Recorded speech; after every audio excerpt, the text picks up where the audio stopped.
beings absolutely follow through on who they believe they are. If you said to me, well, I'm really going to work hard to stop smoking, but I've been a smoker my whole life and I am a smoker.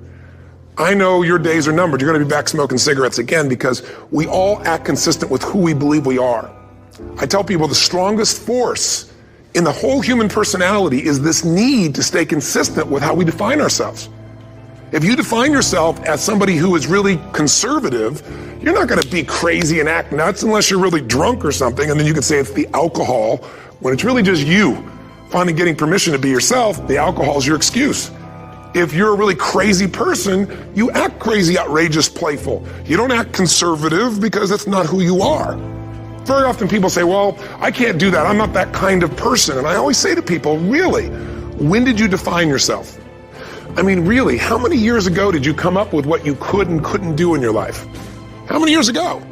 Most people, if they really look at how they're living their life today, it's based on a set of standards, a set of beliefs that they made choices about 10, 20, 30 or more years ago. I mean, very often we made decisions in our youth or very young about what to believe, about what we were capable of, about who we are as a person, and that becomes the glass ceiling, if you will, that controls us. There's a corny metaphor, but it's true. I remember one time I was with my family at the circus, and there was a person there, and they had this big giant elephant, and you look at this elephant, and they take this little rope, put it around the elephant's neck, and they drive this stake into the ground. And I mean, you look at this and you know that elephant could rip down the entire tent with almost no effort. And yet the elephant doesn't struggle, doesn't try. Why? Because the elephant's conditioned. And they take that elephant and condition the elephant when it's a baby elephant. That's how they train them. When it's a little baby elephant and it doesn't have the power yet, they put a big rope around it and they drive this huge stake in the ground, and the elephant fights and fights and fights. And one day, finally, that elephant decides, I'm not capable of pulling this out. And once that becomes the definition of an identity of anyone, an elephant in this case, they don't even try anymore. It's just who I am, that's how it is, that's just the way it is in my life. I'd like to ask you to take a look at any place you've got a limitation and ask yourself, when did I decide to accept that limitation? And you may not even see it as a limitation, you might see it as just that's who I am. But so often in our lives, we've adapted to be a certain way so that we don't fail or so that people will like us or respect us, but it's not necessarily who we are.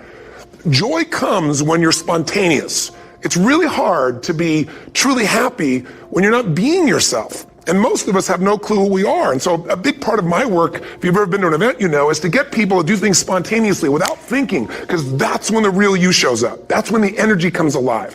And when you do that, when you start to connect to your true nature, suddenly there's energy available for you to set a higher standard for what you want in your life. That's what this is really all about. And when I talk about standards, when I talk about, shoulds versus musts, think about your own life. I know there have been areas in your life where some point in time you just shifted and you raised the standard and your life changed. Because whatever people have their identity attached to, they live. We live who we believe we are. That's just how it works. It's just kind of like, I'll give you an example. Look at your physical body. Your physical body today is an absolute reflection of only one thing, not your goals, not your desires, but your standards. The identity you have for yourself. If your standard is you're an athlete, then there's a certain amount of strength, a muscle tone, and energy that's available in your body on a regular basis because that's who you are. And so you do whatever is necessary to maintain that identity. Again, the strongest force in the human personality is this need to stay consistent with how we define ourselves. Because if you don't know who you are, you wouldn't know how to act. Once you lock in on that identity, your brain finds a way to keep you there. If you say, man, I'm overweight, I've always been overweight, I'm big boned, and that's the story you've got, then you're going to always find a way to get back there. That's your settling point. That's your identity. That's where things lock in. If you see somebody who's in really great shape, you ask them, do you work out? You know the answer. Yes. How often? And they'll tell you 3 times, 4 times, 5 times a week, whatever. In a seminar, I'll ask people, who here works out at least 5 days a week? And I'm stand up. And you look around that room and you know that they work out 5 times a week because you can see their body. You don't just get a result without some kind of action, without some form of ritual. Ritual meaning actions you do consistently. Now, do you think those people that are out there working out 5 days a week, do they have more time than you do? Or I have, or anybody else? Of course not. Is their life less busy? Of course not. It's just a must for them. They must work out that way, and they've made that turn and their life's changed. So I'm not saying you have to work out 5 days a week. I'm just saying whatever you really want, wants don't get met consistently. Standards do. Whatever you identify, this is who I am. And so it's not so much about changing your identity as there's expanding it. You know, deciding that, you know, instead of your goal is to lose 10 pounds, which is not compelling, what if your vision was to get back to my fighting weight? You know, this year, this month, this next 90 days, I'm going to transform my body. I'm going to take on a new challenge. I'm going to find some technique or strategy, there's a million of them, that can reframe myself where I want to feel younger, stronger, more vibrant than ever before. Here's my reasons. Because I want the energy to really make my life work. Because it's tough out there and I want to be stronger than I've ever been before.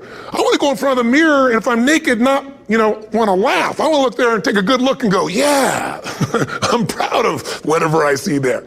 Whatever it takes, something's going to make you laugh, smile, something that's going to tease yourself, but something's going to move you to another level. If you identify yourself in a new way and you own that every day, and that becomes the standard of how you live, you'll find the way to make that standard real.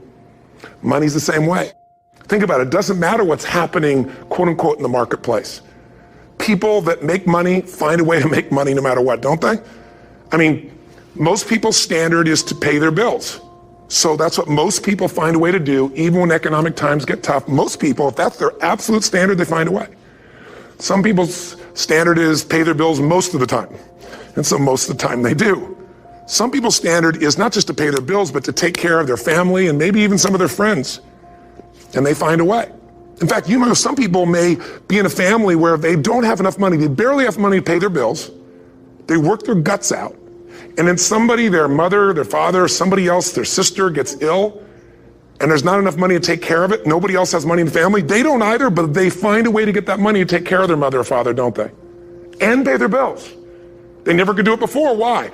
The situation made them raise their own standard. And not everybody does that. Somebody else in the family might have money and still not take care of their mother. It all comes down to the inner game, my friends. Changing your life is a change in the inner game. The outside world you can't control, but you have absolute control over this one if you learn the dynamics of what shapes you. And identity is one of those simple, clear, fundamental basics that if you start to shift it, everything else will shift in your life as well. Some people, by the way, have to have more than enough money to do what they want, when they want, where they want, with whomever they want, contribute the way they want. And if that's their must, they find a way. I know that sounds overly simplistic, but it's true. You know, somebody once said you can take all the money in the world out of the hands of everybody, out of all the wealthy people in the world who are really successful, give it to other people. It wouldn't take too long, those people would have it back in their hands. It's not because they're manipulative, it's because they have a standard. Some are manipulative, don't get me wrong, but they got a standard of what they're going to find a way to make happen. I'm just simply saying to you, take those 3 magic words and live them. Raise your standard. And if you really want to do it, then I'll tell you the most important secret. Have you ever done this? Have you ever told yourself you're raising your standard? Okay, I'm going to go make this happen. I'm going to go make this much money. I'm going to transform my kids. I'm going to create the ultimate relationship in my life. I'm going to transform my body, whatever it is. And then you don't have strong enough reasons and you don't use it. You don't follow through. It's because you didn't back up your standards with what makes those standards real, and that's rituals. Rituals are where the power is. Whenever we do our Robbins results coaching, and we say Robbins equals results, the way we get results with people, it's the same way if you listen to my Ultimate Edge program, or back in the old days, Personal Power, or if you went to one of my seminars. You know what I do is I take these huge challenges you got and we break them down into little bite-sized steps. Little things you do each day that after you do them, you get so much momentum that it's easy to succeed. You're not overwhelmed. You have these victory day after day after day on little things. If you went through Ultimate Edge, I'm sure you learned about the hour of power, or the 15 minutes to be able to be fulfilled, or 30 minutes to thrive, where you literally just condition your body and emotion with a couple little rituals. So it doesn't matter what's going on in your world. You feel that strength, and it's not fake. It's not some pump up. It's coming from inside you, and it works. Rituals define us. See, all the results in your life are coming from your rituals. They start with a standard and then have rituals that follow it up. Like, for example, if you are where you want to be physically, you have very different rituals than if you're not where you want to be physically. If you're overweight, you and I both know you got a different ritual than if you're physically fit. Completely different. You get up in the morning, what's the first thing you do if you're fit? Your shoes are there, you roll over. It Doesn't matter how you feel, you put on your shoes, you lace them, you start walking, or whatever that ritual is. If you're overweight, you roll over and you have a very different ritual. You might roll over several times to turn the alarm clock off. You go in and get your mocha, smocha, whatever, special coffee. You stop by at Starbucks, or whatever the case may be. You have your nice sugar muffin. It's supposed to be really nice for you. Whatever you do, it's a different ritual. If you have a great, passionate relationship, you have very different rituals in how you come home than if you have a lousy relationship. When you come home and the first thing you do is you're tweeting somebody, or you're emailing, or flipping on the news, or you don't even come home. What are the rituals? Whenever I study people that are successful, what I look for is what's the standard they hold themselves to, and then what are all those little rituals that add up? Because think about it. Success and failure are not giant events. They don't just show up. You don't just suddenly become successful or suddenly have this cataclysmic event that makes you fail. It may look that way, but failure comes from all the little things. It's failure to make the call. It's failure to check the books. It's failure to say, I'm sorry. It's failure to push yourself to do things physically that you don't want to do. And all those little failures day after day come together until one day some cataclysmic event happens and you blame that. That event happened because you missed all the little stuff. Do you agree with me? And success, by the way, is not some overnight event. It's all these little things. Success is having a vision. Success is making it compelling. Success is really seeing it and feeling it every day with strong enough reasons. Success is feeling the sense that I'm here to grow and I'm here to give something to the world more than just myself.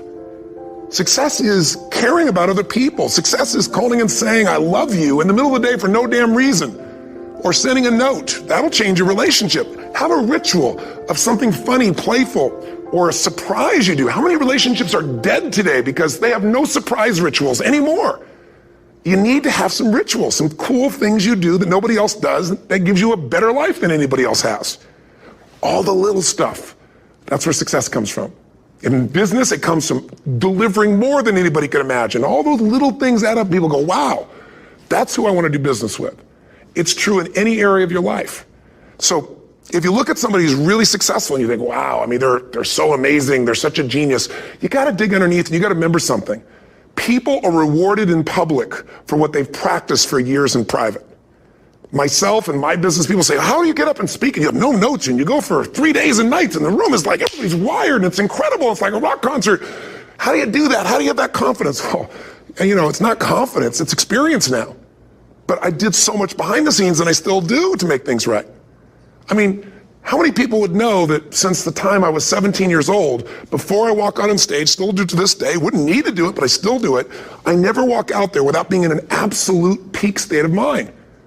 There are days my back is hurting, my throat is hurting, or I may have had a challenge, or my father passed away, and I've still got to deliver for these people because my standard is give my all every time. Every event has to be better.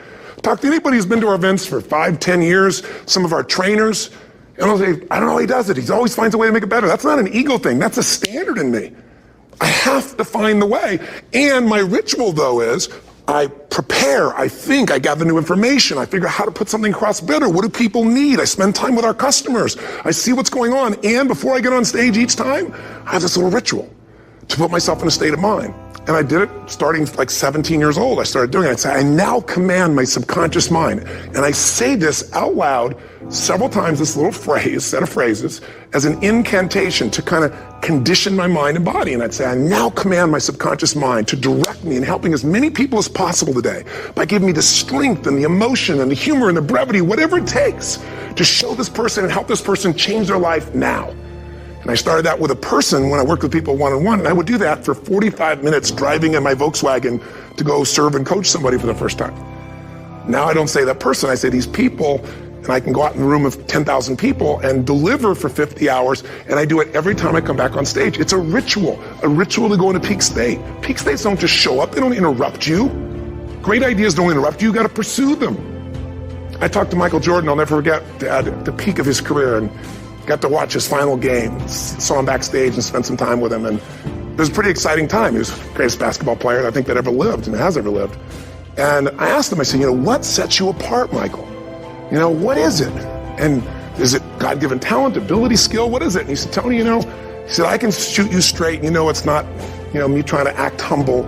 He goes, I have a lot of talent, a lot of God-given talent, a lot of skill. I've worked really hard. But he said, really? It's my standards.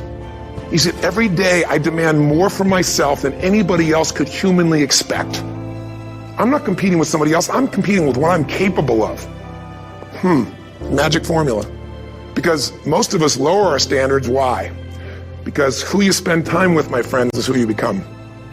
One of the biggest reasons I started going to seminars when I was like 17 is I had nobody around me as a great role model. I could read about somebody, but being around people, being in that environment was very different. Finding a way to go to work with someone who lived that standard of life was very different. You get around people with low standards and you compete with it. You don't need to compete with it. It's like, okay. I mean, remember Jerry Springer? I don't know if he's still in the air, but I remember he used to get people on the show and I thought, where would he find these people?